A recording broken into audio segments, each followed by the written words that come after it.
There is nothing more tempting than a chocolate chip cookie, but the perfect cookie, it means something different to everyone. Whether you crave a soft and chewy bite or a crispy crunch, or, you know, something in between, my next guest says the secret lies in the science. We're adding to our cookie chemistry series where we help crack the cookie code, breaking down the technique behind each texture. Baker Madison Reid is taking us to cookie class today. Madison, last month you showed us how to make the bakery style chocolate chip cookie. They were thin, they were chewy, rippled with chocolate chips, and my favorite, the sea salt. Which only works with dark chocolate, but yes. I mean, we're already getting the science, people. Yes, but I still dream of them. I'm trying not to drool right now. But today we're actually going to talk about the classic chocolate chip cookie? Yes. Okay, so what makes this different? The classic chocolate chip cookie is more of like your grandma's cookie. Like think of like the melt in your mouth, like it's melts at mouth temperature. So it's just so soft. Yeah. And they're just smaller. They're not over like the huge cookie shop cookie. Yeah. It's just so good. I use a milk chocolate chip for that because they're just sweeter.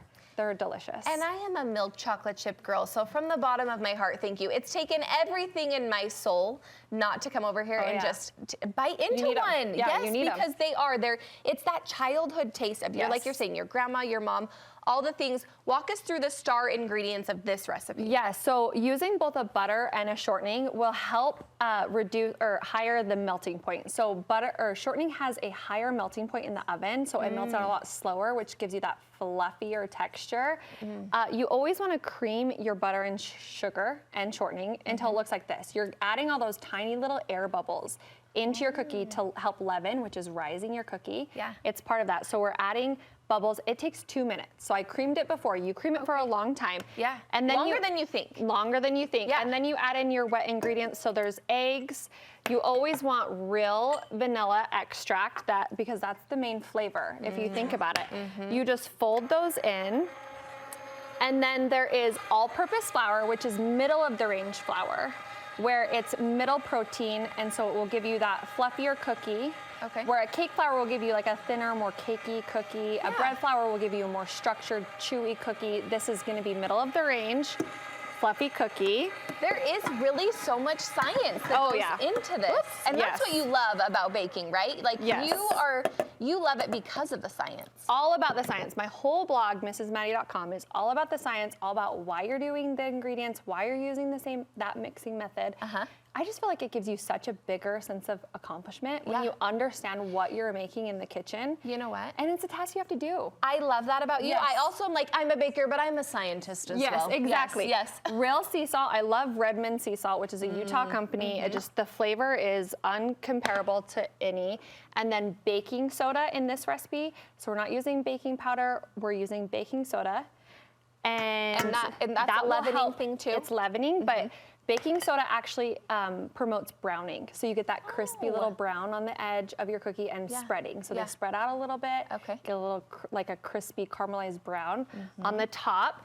And then you're gonna use milk chocolate chips. This is my favorite brand. I was gonna say, I feel like you're very serious about your brand when you go for milk. Why do you like this brand specifically? Tart is just a sweeter milk chocolate, and they're a bigger chip. So there's chunks of milk chocolate chip in your cookie. Say less, Madison. Yes, so good. A little bit more expensive. Yes, but worth it. 100%. Worth it. Some things you can cut costs, but not on the chocolate. No. Not on the chocolate. You need the best chocolate possible. But it's a very simple cookie, and then you refrigerate it for 30 minutes. Okay, tell us, I am guilty of kind of skipping this step. You can actually skip it on this one. What? You can. I'm surprised you're telling me this. This cookie you can skip. So when there is, when you're making this cookie, you can skip it because it's not going to melt down too quickly. But if you're trying to do a bakery style cookie, you really want to refrigerate because you're trying to make the butter hard, like more solid and chilled. And you're trying to meld the flavors. But this using only a baking soda, that's kind of your trick. Okay. If it's only using a baking soda, it reacts right when it hits the dough.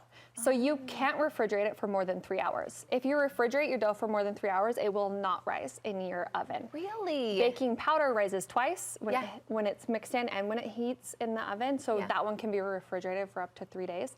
So whenever you're doing a cookie recipe, if it's only calling for baking soda, refrigeration is optional. Madison, your beautiful brain. Your beautiful brain. I'm just like, okay, I'm trying to lap it all in. Okay, what are we cooking these at? How long? Oh yeah, so you're gonna use a light metal colored cooking sheet. Okay. That is very important because it conducts the heat evenly, not too hot. A dark one will burn the bottom of your cookies. Oh. A parchment paper to help even the heat out, so it's a level heat. And then you cook it at 375 for 8 minutes. They always look a little underdone. All cookies look a little underdone. This was what I was going to tell you. I feel like every time I take them out a little underdone, they're perfect. Yes. You do have to wait. Yes, they continue to cook on the hot pan. So you get it out, you let them set for 5 minutes, they continue to cook, then you get them off, let them cool on a wire rack or whatever, and they're perfect. So get them out underdone. Don't wait until they look. I mean, no can longer, I? 100%. Okay, she broke this one in half already, so it really is just really. Okay. Yeah, and this is so soft and like melts in your mouth. This is what I needed for breakfast, actually. I will say the butter flavored shortening is always what I choose over just a non-flavored shortening because you want that butter flavor still. And you're right, these big chocolate chips, so good. Yeah. As I indulge in this cookie, tell the people where they can find more from you. Yeah, mrsmaddie.com. You will find all my recipes for free, and then every single recipe has a little chemistry blurb, so you know all the main points of the recipe right off the bat. It's highlighted so you can't miss it. Yeah. Well, if these cookies say anything, this follow is immediate for you. Go ahead and follow. Thanks so much, Maddie.